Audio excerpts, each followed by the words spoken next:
Saya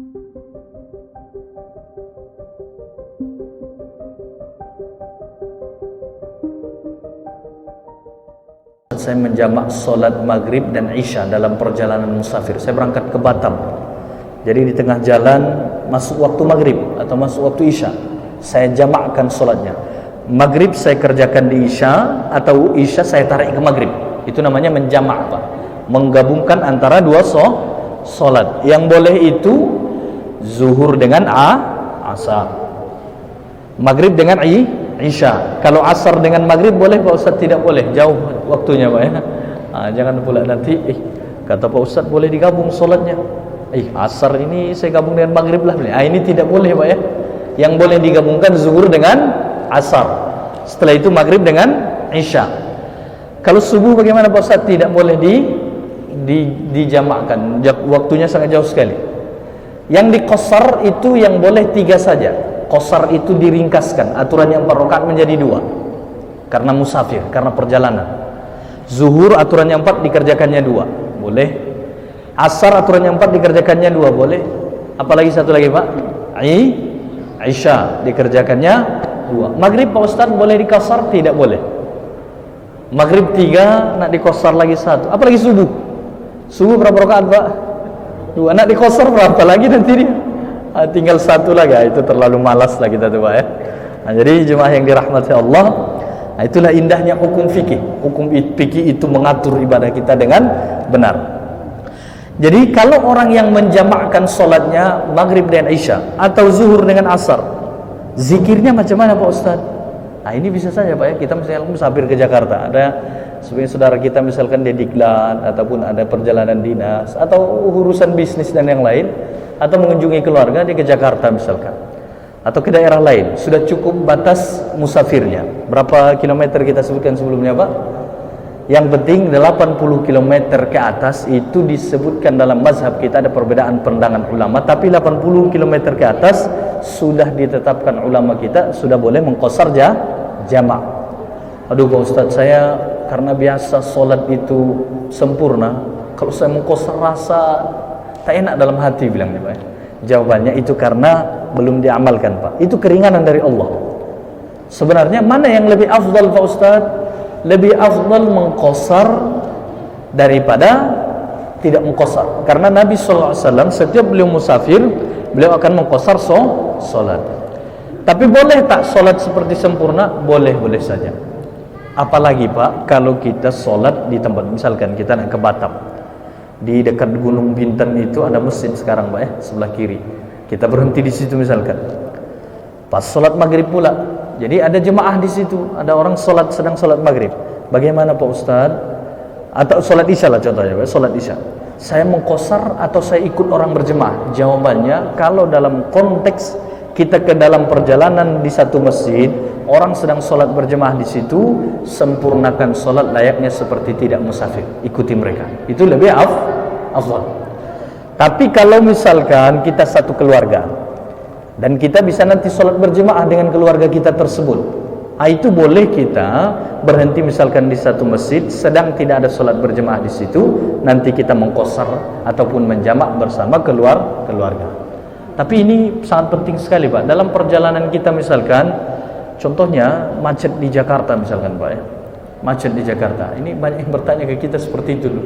Pak Ustadz, kalau sedang macet misalkan, itu bisa ada kadang setengah jam seterusnya. Habis waktu maghrib, macam mana solusinya? Langsung saja, Pak, niatkan maghrib itu dijamakkan ke solat isya. Tak mungkin macetnya di Jakarta misalkan atau di Batam itu sampai subuh, Pak, ya. Waktu isya ini mulai dari nanti masuk isya sampai menjelang subuh, itu waktu isya. Boleh kita jamak di situ. Baik, jemaah yang dirahmati Allah, kembali ke fokus kajian. Orang yang menjamakkan solat dalam perjalanan, dia gabungkan maghrib dengan isya. Berarti maghrib 3 rakaat, isya boleh dikerjakan 2, boleh dikerjakan 4. Kalau dia kerjakan 2 isyanya, berarti dia namanya menjamak dan mengqasar sekaligus. Kalau dia kerjakan maghrib 3, isya tetap 4, itu namanya menjamak saja. Itu boleh di mazhab kita. Ada 4 cara, Pak, menjamak qasar itu, terpulang bagi orang yang mana yang dikerjakan. Jadi orang yang menjamakkan solat Pak Ustadz, berarti setiap setelah sholat itu ada zikir, ada doa. Kalau dia jamakkan sholatnya, contohnya maghrib dan isya, masuk maghrib dia jamakkan dengan isya, berarti sudah dia kerjakan isya. Zikirnya dibaca 2 kali atau sekali saja? Nah, ini pertanyaan menarik Pak ya.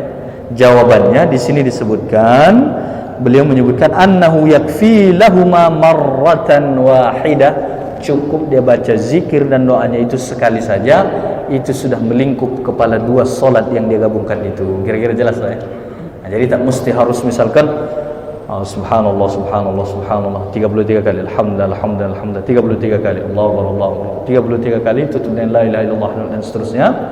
Nah, itu dia baca. Ini untuk maghrib, dia baca lagi sekali, ini untuk isya. Tidak mesti begitu, cukup satu saja untuk kedua-duanya. Limit waktu musafir, berapa lama batasnya Pak Ustaz? Kalau jarak tadi sudah kita sebutkan.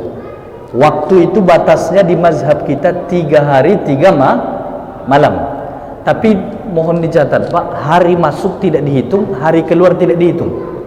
Jadi 3 bersih contohnya kita berangkat ke Batam hari Selasa, dan kita sampai ke Batam asar misalkan, besoknya baru dihitung. Dan hari pulang kita misalkan hari yang kelima, jadi dihitung 5 nanti itu. Hari masuk, hari keluar itu tak dihitung, yang 3 dihitung. Nah, itu dia. Yang kedua, itu dalam mazhab kita, selama 3 hari dia misalkan musafir itu, kalau dihitung dengan hari masuk keluar 5 tadi, ini boleh dia mengqashar jamak. Meskipun ada sholat berjamaah Ustaz. Iya, hukum dasarnya dia boleh, keringanan hukum agama. Rukhsatun minallah, keringanan dari Allah. Allah suka diambil keringanan yang Allah berikan.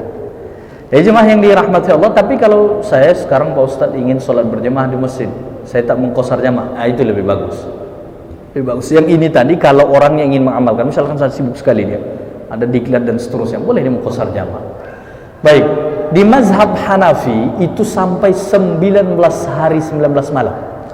Dalilnya mereka mengambil dari waktu Rasulullah di Ji'ranah. Ji'ranah itu satu tempat mikot di Mekah, kira-kira 18 km dari Masjidil Haram. Dulu Nabi pernah bermalam di sana 18 atau 19 hari. Beliau selama itu mengqashar jamaah. Itu dalil mazhab Hanafi.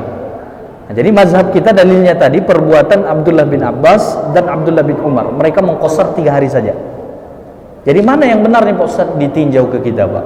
Kalau misalkan kita dalam perjalanan itu di negeri orang pula, susah kita nak mencari air misalkan, atau banyak kesibukan sekali, bolehlah diambil mazhab Hanafi tadi. Apakah saya mencampur aduk mazhab Syafi'i? Tidak Pak. Kalau memang darurat betul, kira-kira sangat perlu itu. Tapi kalau tidak, maka tetap amalkan mazhab kita, mazhab Syafi'i. Karena pada dasarnya mazhab Syafi'i harus kita pegang kokoh Pak, kecuali dalam keadaan darurat. Itu bukan mencampur aduk namanya.